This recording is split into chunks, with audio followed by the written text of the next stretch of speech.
Hello, HIN620. This is a special screencast to go over some of the feedback that I passed on to people for Diabetes Project 1, and I thought it would be a good way to just illustrate it, so in case my comments weren't completely clear. So basically everyone started out with a patient's table that had the primary key of patient ID, and then you had some demographics of last name, middle initial, first name, and all that other kind of stuff that's sort of associated directly with the patient. And this is the key table that everything else will connect to. And then people had tables like office visits or labs or something like that. And this is where I kind of want to show you one important comment I had was that even in a table where you're not necessarily going to need the primary key at any point, it's a good idea to have one, to have an auto increment primary key that is just unique for each row or record in that table.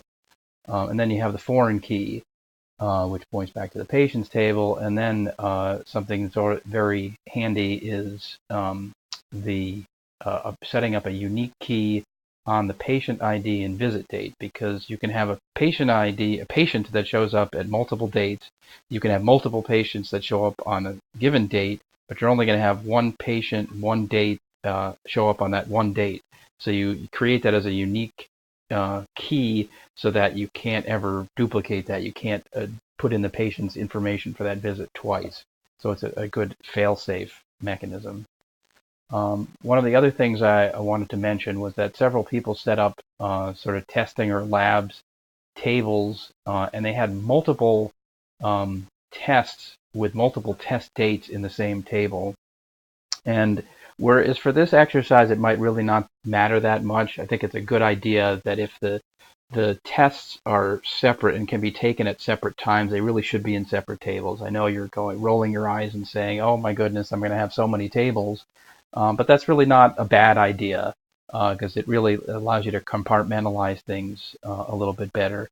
And not only that is in this example, and this might be a bad example, this is not coming from a medical background, but if you were going to be able to take a creatinine and cholesterol test on different dates, you say you took the creatinine first, you'd have that filled in, and then this information would be null. So you'd have to make these columns non-null, and you really don't want them to be non-null because you want there to be a test and the values in there.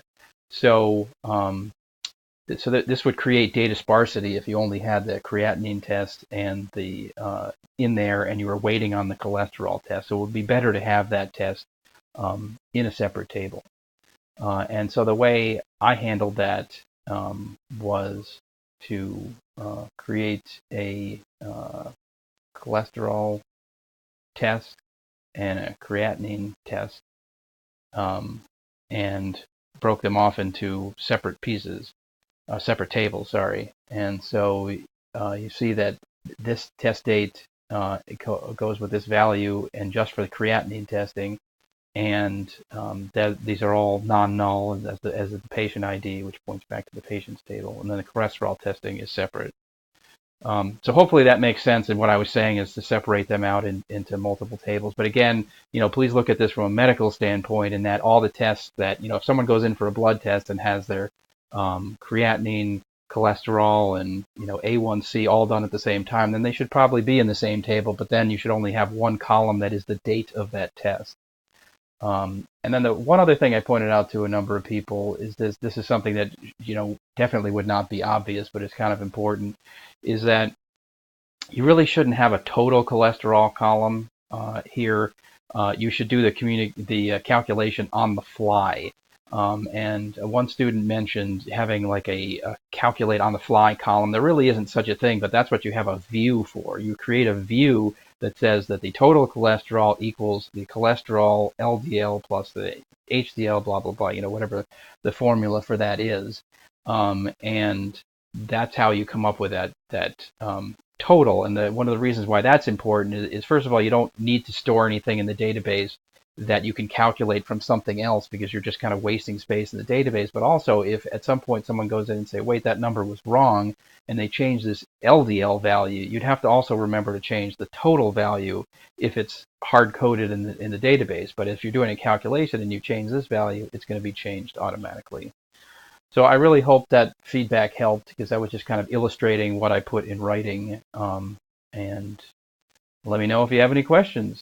And I'm really excited to see what comes about in the second part of this project, because this is looking like it's taken off really well. People are really getting the ideas and the concepts and seeing how this applies to your everyday work.